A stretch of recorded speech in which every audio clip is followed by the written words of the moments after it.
Le fossé démographique se creuse entre l'Est et l'Ouest de l'Europe. Le fossé démographique s'est creusé en Europe depuis la chute du rideau de fer, les anciens pays de l'Est ayant perdu jusqu'à un quart de leur population tandis que le solde est largement positif à l'Ouest, selon une étude autrichienne parue vendredi, qui souligne l'impact déterminant du facteur migratoire.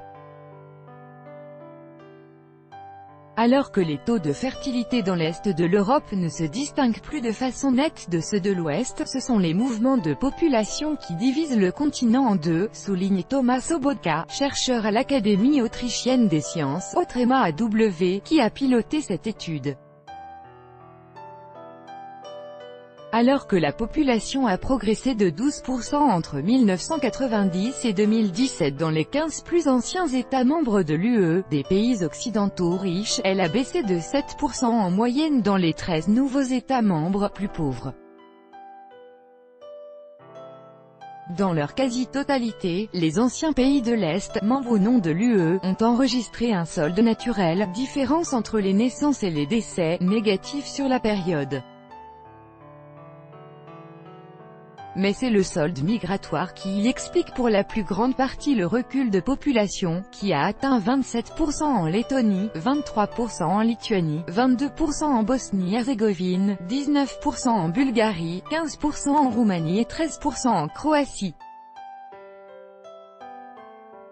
À l'inverse, la majorité des pays d'Europe occidentale ont enregistré à la fois un solde naturel positif et un important afflux migratoire. Ce dernier facteur explique de façon déterminante l'augmentation de la population en Suisse, hausse de 26%, en Espagne, 20%, en Autriche, 15%, en Belgique, 14%, en Italie, 7%, et en Grèce, 6%. Deux pays font toutefois exception, l'Irlande et la France, où le solde naturel, favorisé par une forte fertilité, a davantage contribué à la croissance démographique que le solde migratoire. La hausse de population a atteint 36% en Irlande, un record, et 18% en France.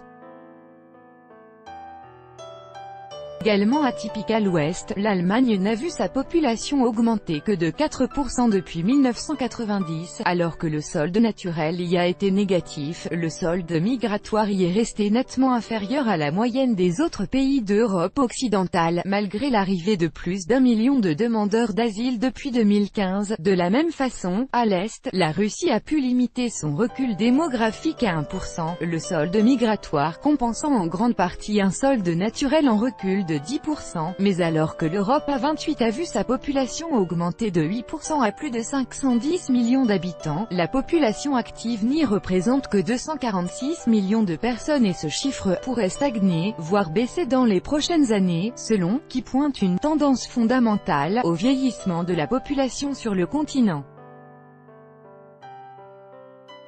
Tout droit de reproduction et de représentation réservé, copyright 2018, Agence France Presse.